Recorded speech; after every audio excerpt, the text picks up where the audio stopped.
네, 안녕하세요. 튜브낀 점성술 7강에 오신 걸 환영합니다. 네, 오늘은 이제 조디악과 관련된 파트를 모두 나갈 건데요. 저번 시간에는 이제 양손잡이 아스펙트에 대해서 잠깐 설명을 드렸었어요. 어, 세퍼레이팅과 어플라잉에 대해서 간단하게 이제 말씀을 드렸었거든요. 이제 오늘은 네, 조디악 별자리와 관련된 부분을 하나 둘 셋 해서 이제 조디악의 과학적 점성학적 정의를 짧게 나가고 그다음에 이제 조디악의 종류와 특징을 나간 후에 이제 조디악의 각 주인에 대해서 알아보도록 하겠습니다. 네. 일단은 별자리라고 하면요. 조디악이 이제 과학적으로 봤을 때 되게 좀 다양해요. 별자리 엄청나게 많죠. 음, 별자리? 네, 한 80개, 88개? 네, 제가 기억하고 있는 게 맞는지 한 88개 별자리 정도가 있는 걸로 알고 있거든요. 근데 이제 저희가 쓰게 될 별자리는 88개 별자리를 모두 다 안 쓰고요. 어, 그 중에서 딱 12개 별자리인 황도대에 이제 결쳐 있는 12개 별자리가 있어요. 한때 그게 논란이 좀 있었거든요. 그 뱀주인 자리라고 해서 13번째 별자리가 새로 뭐 등장을 했다 뭐 이런 글이 올라온 적이 있었는데요. 그것 때문에 한창 이슈가 됐었죠. 네, 근데 역시 고대 선조들께서 참 현명하시게도 그 뱀주인 자리를 빼고 이렇게 12개 별자리로만 구성을 해서 차트를 만들었다고 되나? 네. 이제 점성술을 발전을 시키셨어요. 그래서 이제 첫 번째 주인으로는 양자리, 두 번째 황소자리, 세 번째 쌍둥이 자리, 네 번째 개자리, 다섯 번째 사자자리, 여섯 번째 처녀자리, 일곱 번째 천칭자리, 여덟 번째 정갈자리, 아홉 번째 사수자리, 열 번째 염소자리, 열한 번째 물병자리, 그리고 열두 번째 물고기 자리 이렇게 해서 12개 별자리로 차트가 구성이 되고요. 이제 과학적 정의라고 해도 어차피 그냥 이제 우주가 태초에 생겨서 이제 빛나는 항성들을 지구에서 바라봤을 때 모습을 연결하니 황도대에 양의 모습을 한 별들의 집합이 있고 그다음에 황소 자리의 형태를 띤 별들의 집합이 있고 이렇게 해서 총 12개 형태를 띤 별자리들의 집합이 있더라 한 게 이제 그냥 간단한 과학적 정의라고 보시면 될 것 같고요. 점성학적인 정의는 되게 다양해요. 양자리에 얽힌 신화, 네, 그래서 그리스 로마 신화를 좀 많이 아시면은 이제 각 별자리별로 얽힌 신화가 있어서 좀 더 이 별자리들에 대해서 이해하시는 것도 도움이 되고요. 각 별자리별로 걸치는 이제 또 항성들도 있어요. 그런 각 이외의 별자리들에 대한 신화도 알고 계시면 굉장히 공부하시는 데 도움이 될 거라고 저는 이제 생각을 하고 있어요. 네, 일단은 이렇게 해서 과학적 점성학적 정의가 대략 끝났고요. 각 별자리별 특징이 있는데요. 일단은 양자리는 봄이 시작되는 춘분점을 기준으로 해서 시작이 돼가지고 이렇게 해서 되는 거거든요. 각 별자리별 특징이라 하면 각 별자리별로 그 사람과 비교했을 때 사람의 신체 부위를 나타내는 그런 부분들도 있고요. 그다음에 그 각 별자리별로 지니는 원소들이나 특질 같은 것들이 다 달라요. 일단은 원소는요, 불의 자리가 있고요, 물의 자리, 그 다음에 바람의 자리, 땅의 자리 이렇게 네 개의 자리가 있어요. 속성이라고 하는 게 더 맞겠죠?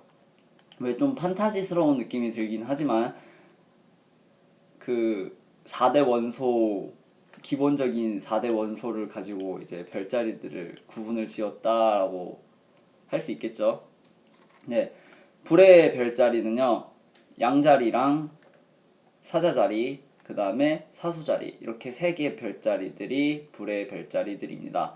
네, 이 별자리들은 이제 로얄 사인이라고 해서 다른 그러니까 지배를 받는 것보다 자신이 지배하는 걸 더 좋아하는 그런 특징을 좀 지니고 있고요. 특히 요거는 사자자리니까 야수의 왕처럼 이제 군림하기를 좋아하는 네, 별자리라고 보시면 좋을 것 같습니다. 그리고 이제 바로 옆 사인으로 넘어가면 땅 자리가 있어요. 땅은 황소랑 처녀랑 그다음에 염소 이렇게 세 개 별자리가 이렇게 삼각형 정삼각형 구조를 이루면서 트라인으로 바라보고 있죠. 네, 트라인 그 같은 원소끼리는 트라인을 띠고 있어요. 이것도 하나의 특징이라면 특징이라고 볼 수 있습니다. 네, 이렇게 해서 땅 자리들끼리도 트라인하고 있고요. 그 다음에 바람 자리입니다. 네, 바람자리죠. 네, 쌍둥이 자리, 천칭 자리, 그 다음에 물병 자리 이렇게 세 개도 트라이. 그 다음에 물자리인 개자리, 정갈 자리, 물고기 자리 이렇게 세 개 별자리도 트라인. 네. 일단은 양자리는 좀 되게 그냥 좀 약간 심리 점성술 느낌도 들긴 하지만요. 대략 말씀드리자면은 좀 성질이 급해요. 좀 급한 성격의 소유자. 라고 보시면 좋을 것 같고요. 황소 자리는 좀 되게 느긋느긋하죠. 네, 좀 온순하다기보다는 좀 되게 우직한 느낌을 들게 하고 쌍둥이는 사람이 두 명이다 보니까 제잘제잘 말하는 거 굉장히 좋아하고 개자리는 보듬어주고 이렇게 뭔가 이렇게 감싸 안아주는 네 그런 어머니와 같은 느낌을 들게 하고요. 그다음에 사자 자리는 군림하기 좋아하는 명령 내리기를 좋아하는 네, 어떤 의미로 좀 엄격한 아버지 같은 느낌이 많이 듭니다. 네, 처녀 자리는 이제 막 학구파 같은 느낌이 좀 들죠. 네, 그냥 느낌에 대해서만 말씀드리는 거예요. 막 아마 다들 많이 느끼실 것 같은데 처녀 자리 특유의 그 엄청난 논리력과 분석력은 가히 타의 추종을 불허하죠. 네, 머리 아픕니다. 천칭 자리는 이제 미적 감각이 좀 좋은, 좀 유들유들하고 막 진짜 바람같이 막 어디론가 뿅뿅뿅 사라질 것만 같은 느낌이 드는 별자리고요. 정갈 자리는 네, 좀 건들기 어렵죠. 뭔가 느낌이 암살자 포스를 풀풀 풍기는, 네, 잘못 건드리면 정말 핵폭탄 터질 것 같은 느낌이 드는 별자리라서 저도 잘 안 건드려요. 그다음에 사수 자리는 네, 얘는 좀 홍길동 같은 느낌이 있어요. 그냥 여기 나타났다 저기 나타났다 뭔가 이렇게 나타났다 사라졌다 그리고 능력도 뭔가 되게 특이한 능력을 가지고 있는 것 같은 네, 스태미너 하나 끝내주죠. 사수 자리가. 네, 반인반마라는 그런 특성이 있어서요. 사수 자리 같은 경우에는 15도를 기준으로 전반은 사람, 후반은 야수 사인 이렇게 분류가 돼 있어요. 네. 근데 이제 사람은 여기 쌍둥이 자리 사람이고요. 휴먼궁 얘도 사람궁이고요. 동물은 얘랑 이제 사자도 동물로 취급이 되고요. 여기 염소도 동물. 네, 그 외에 얘네들은 동물이나 이렇게 휴먼으로 구분이 되지는 않아요. 네, 그리고 염소 자리죠. 염소 자리는 좀 네, 좀 워커홀릭들이 많은 그런 별자리 중 하나? 네, 일하는 걸 굉장히 좋아한다고 해야 되나? 그냥 열심히 일을 많이 하더라고요. 그다음에 물병 자리도 사수 자리랑 뭔가 비슷하게 어, 두문분출? 네, 나타났다 사라졌다 밖에도 좀 여행을 많이 하는 것 같은 느낌? 네, 좀 되게 자유로운 방랑자 스타일이 드는 별자리고요. 물고기 자리는 좀 되게 유들유들 네, 천칭자리 느낌이랑 좀 비슷한데요. 좀 다른 게 얘는 좀 더 로맨틱한 느낌이 들고 물자리라서 그런지 몰라도 약간 살짝 우수에 젖어 있는 듯한 그런 눈빛을 하고 다니는 네, 그런 별자리더라고요. 네, 제가 겪은 바로는 대략 이런 느낌들이었어요. 각 별자리별로. 네, 그 외에 이제 특질이라고 하면요. 활동궁, 고정궁, 그다음 변통궁이 있어요. 순서는 고정궁을 먼저 알아두시면 좋은데요. 고정궁은 사자, 황소, 그다음에 정갈, 물병 이렇게 해서 네 개가 고정궁이에요. 여기는 이제 좀 종교적인 거랑 비교를 했을 때요. 기독교에서 그 성경을 보시면은 마테누가 마가 뭐였더라 또 요한인가 그렇게 해서 4대 복음서가 있거든요. 각 그 복음서별로 나타내는 게 이제 이렇게 해서 사자, 황소, 정갈, 물병을 나타내고 있어요. 물병은 사람이에요. 그래서 이제 얘는 동물, 얘도 동물, 그 다음에 여기서는 정갈로 되어 있는데요. 정갈보다는 이제 네, 얘를 매로 좀 이렇게 나타내는 부분도 있다고 하더라고요. 네. 그리고 염소 같은 경우에는 염소도 그렇고 악어. 네, 얘네 두 개 별자리는 좀 번외라고 해야 되나? 네. 하여튼 얘가 이제 황소, 사자, 그다음에 여기는 사람, 이렇게 매해서 이제 성경에서는 막 마태, 마가, 누가, 요한 이렇게 해서 네 개의 신의 권능을 나타내는 신의 대리인이자 사자라고 이제 대략 그렇게 좀 마이너틱하게 네, 분석이 되기는 해요. 네, 어쨌거나 얘네들은 보정궁이라고 보시면 됩니다. 네, 그 각 계절을 대표하는 네, 각 계절이 가장 지속되는 그런 부분을 나타내죠. 봄이 시작되고 봄이 가장 지속될 때, 그리고 넘어가서 초여름, 여름 이제 여름이 가장 강하고 지속될 때, 그다음에 가을이 돼서 여기 가을이 가장 크게 지속될 때. 여기가 가을 시즌, 여기가 여름 시즌, 여기가 봄 시즌이에요. 그래서 여기가 초여름, 네, 늦봄에서 초여름. 그다음에 이제 여기는 늦여름에서 이제 초가을. 그다음에 여기는 초겨울, 여기는 늦가을. 그래서 여기도 늦겨울, 초봄. 네, 이렇게 해서 이렇게 사계절이 되는데 지금은 좀 많이 다르죠. 지금은 여름이 좀 더 빨라가지고 한 계자리쯤? 네, 계자리쯤만 돼도 되게 덥죠. 네, 아쉽습니다. 네, 이렇게 별자리별 특징들도 어느 정도 대략 살펴봤고요. 이제 가장 중요한 별자리 별 주인에 대해서 알아볼 거예요. 주인은요, 그러니까 이 별자리들이 하나의 왕국과 같은 거예요. 그래가지고 이 별자리를 통솔하는 여러 왕들과 그 바로 밑에 이제 신하들과 이제 좀 지위가 높은 사람들, 그다음에 각 왕국별로 그 이렇게 좋아하고 싫어하는 그런 왕국이 있어요. 왕국들이 있어요. 그러니까 관계가 서로 있는 거죠. 예를 들면은 양자리는 뭐 천칭자리 왕국의 왕을 별로 싫어한다거나 아니면 사수자리 정갈자리의 왕은 네, 정갈자리 나라는 이제 사수자리 나라의 왕을 굉장히 환호를 해서 좋아한다거나 네, 이런 식의 그런 관계들이 있어요. 이런 관계들을 정의한 게 이제 디그니티 테이블이라는 게 있거든요. 근데 여기서는 그렇게 전부 다 하기에는 좀 어려울 것 같아서 딱 두 개만 룰러하고 익절테이션에 대해서만 설명을 드릴 거예요. 디트리먼트하고 폴은 그냥 그 룰이 있어서 굉장히 쉽게 외울 수 있어요. 그래서 룰러하고 익절테이션만 알아두면은 폴하고 디트리먼트는 자동으로 따라온다고 보시면 좋을 것 같습니다. 네, 일단 양자리부터 먼저 시작하도록 할게요. 일단은 칼대항 오서 순서에 따라서 토목화태 금수달로 나누면요. 여기가 토성 이에요. 네, 여기 축을 주시하는 게 네, 여기 축이 가장 중요한 축이에요. 이 축을 기준으로 해서 토성, 요렇게 목성, 그다음에 요렇게 화성, 그다음에 요렇게 금성, 요렇게 수성이고요. 그다음에 여기는 태양, 달 이렇게 돼 있습니다.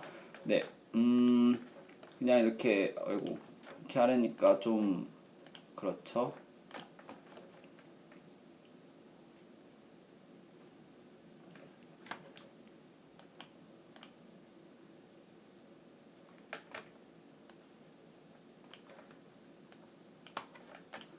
네, 이렇게 해서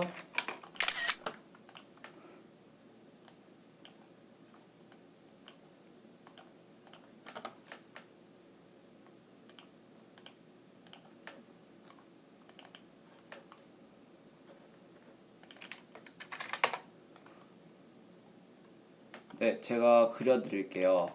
아이고, 브러쉬가 참. 그래서 색깔은 색깔이 색깔은 저기 있구나. 색깔이 네. 색깔은 네, 조금 붉은 계통으로 이렇게 표시를 할게요. 여기서 여기를 기준으로 이거 브러쉬를 기본 브러쉬라고 너무 큰데요. 네, 이렇게 해서 선을 그으면요, 여기가 토성징,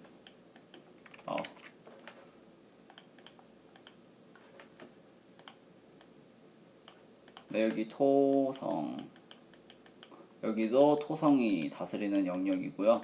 여기 반대편은 여기 태양, 여기는 달이 다스립니다. 네, 얘네들은 루미널이라고 불려요.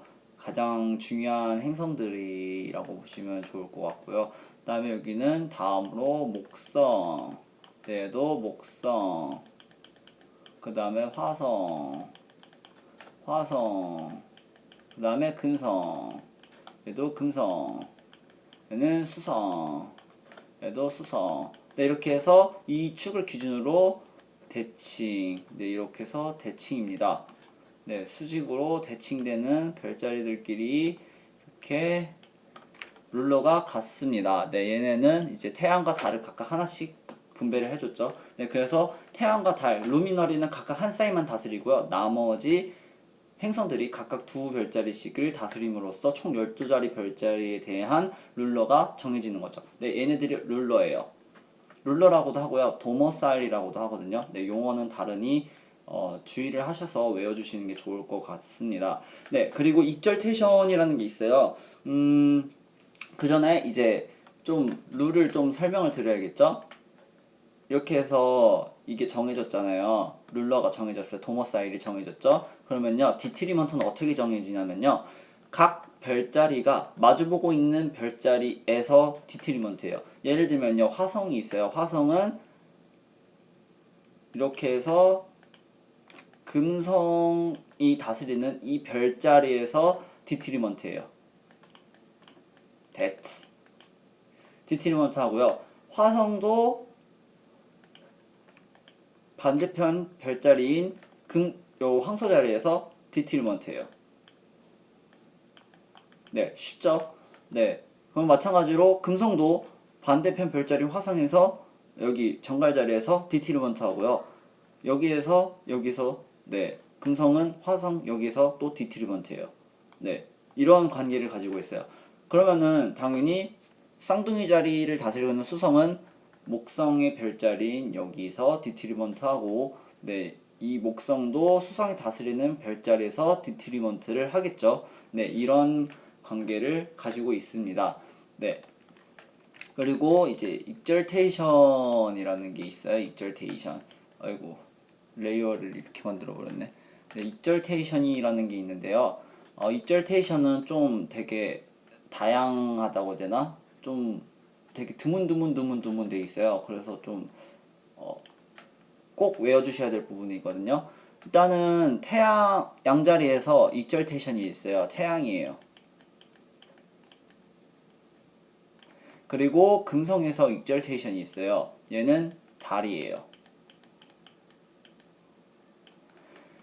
그리고 수성에서 익절테이션이 없고요. 달의 개자리에서 익절테이션이 있어요. 여기서는 목성이 익절테이션 하고 있고요. 네, 목성이 익절테이션이에요. 그리고 처녀자리에서도 익절테이션이, 네, 수성이 익절테이션인 걸로 알고 있거든요. 그래서 온전히 처녀자리는 수성의 땅이라고 표현을 하더라고요. 네, 그리고 천칭자리에서 익절테이션이 있는데요. 천칭자리에서 익절테이션은 제가 알기로 토성이 익절테이션 하는 걸로 알고 있습니다. 네, 토성 익절테이션 하고 있고요. 그 다음에 화성인 여기서는 없어요. 정갈 자리는 없어요. 그 다음에 사수 자리도 없고요. 여기 염소 자리에서는 화성이 익절테이션을 해요. 그리고 얘도 익절테이션이 없어요. 물고기 자리에서 익절테이션은 금성이에요. 네, 이렇게 해서 태양, 달, 목성, 수성, 토성, 화성, 금성 이렇게 해서 모든 7개 별자리가 7개 행성이 각 이런 별자리들에서 익절테이션이라는 또 다른 위계를 얻는 거죠. 네, 익절테이션은 되는 그런 거예요. 그래서 금성이 물고기 자리에 가 있다. 그러면은 금성과 관련된 사안에서 굉장히 이렇게 환호받는다. 네. 뭐 유희를 즐기던 아니면 술을 마시는 걸 좋아하던 뭐 마약하던 뭐 어쨌든 네 등등등등 관련된 분야에서 이제 그 능력을 좀 더 많이 발휘할 수 있게 되는 그런 부분이 되는 거죠. 네. 익절테이션이 이제 익절테이션도 비슷해요. 익절테이션도 마주보는 별자리에서 폴을 해요. 펄 빠지다. 네. 펄을 해요. 펄. 네, 폴. 네, 금성은 천의 자리에서, 그다음에 태양은 천칭 자리에서, 토성은 양 자리에서, 그다음에 달은 정갈 자리에서, 목성은 마주보고 있는 염소 자리에서, 화성은 마주보고 있는 개 자리에서. 네, 이렇게 다 폴을 합니다. 네, 이렇게 해서 룰러하고 익절테이션에 대해서 간단하게 살펴봤는데요. 좀 중요한 부분이에요. 그래서 궁금하신 부분이 있으면은 댓글이나 쪽지나 메일 다 열려 있으니까 이제 언제든지 물어보셔도 좋고요. 이 부분은 꼭 숙지를 하고 넘어가셔야 돼요. 왜냐면요, 이 부분이 안 돼 있으면은 그 다음을 못 넘어가거든요. 각 별자리뿐 아니라 이제 다음에 제가 강의를 할 때 이제 하우스에 대해서 말씀을 드릴 거예요. 하우스도 또 다른 영역의 하나거든요. 그래서 그 부분이랑 이 부분이랑 굉장히 많이 헷갈려 하실 수 있어요. 특히 하우스 룰러랑 네, 하우스도 이제 별자리에 걸쳐 있어서 그 하우스에 별자리가 걸쳐져 있으므로 그 하우스 주인은 누구누구다라는 부분을 가지고 굉장히 얘기를 많이 하거든요. 근데 이런 룰러나 익절테이션에 대한 관련된 부분들이 정리가 안 돼 있으시면은 이해하시는 데 좀 어려움이 많을 수 있어요. 그래가지고 이 부분에 대해서 네, 계속 강조를 드리는 거고요. 이 부분을 좀 더 이제 하시고 나서 만약에 좀 더 능력이 된다 아니면 더 하고 싶다 그러면 디그니티 테이블이라는 걸 찾으셔가지고요, 각 별자리별로 트리플리시티랑 텀이랑 페이스 이렇게 세 개의 마이너 디그니티, 트리플리시티가 마이너, 네, 메이저까지는 아니죠. 네, 어쨌든 마이너 디그니티들에 대해서도 이제 알아보실 수 있어요. 그래서 그 부분에 대해서도 좀 알아두시는 것도 네, 좋은 방법이라고 말씀드리고 싶네요. 네, 어쨌든 오늘 이렇게 해서 조디악 편 전부 다 설명이 끝났습니다. 이렇게 끝내면 좀 아쉽죠? 그래서 살짝 퀴즈를 낼까 말까 생각을 했는데요. 아무래도 이제 좀 기초 편이다 보니까 퀴즈를 내는 건 좀 무리가 아닐까라는 생각이 많이 들어서 퀴즈는 내지 않도록 하겠습니다. 네, 어쨌거나 이렇게 벌써 큰 대3강까지 이렇게 저의 강좌를 시청해 주셔서 감사드리고요. 다음 편, 네, 하우스와 관련된 부분들로 다시 찾아뵙도록 하겠습니다. 네, 다음에는 하우스의 과학적 점성학적 정의랑 하우스의 종류와 특징, 하우스의 주인과 손님인데요. 이 부분은 아무래도 좀 쪼개져서 또 이렇게 들어갈 것 같아요. 하우스의 과학적 점성학적 정의랑 종류와 특징, 그 다음에 하우스의 주인과 손님. 네, 아무래도 하우스에 관한 부분은 1편이랑 이렇게 1, 2가 묶이고 3이 따로 되던지 아니면은 1만 따로 하든지 2, 3이 묶이던지 뭐 이런 식으로 해서 한 2개 정도의 강좌로 쪼개져서 진행이 될 것 같습니다. 네, 여기 있네요. 이제 디그니티 파트가 있군요. 네, 제가 설명드린 부분, 네, 오늘 제가 설명드린 부분이 살짝 이제 겹치는 게 있는데요. 네, 어쨌거나 이렇게 오늘 강의는 마치도록 하겠고요. 다음에는 이제 하우스의 과학적, 점성학적 정의랑 하우스의 종류와 특징에 대해서 알아보도록 하겠습니다. 네, 시청해주셔서 감사합니다.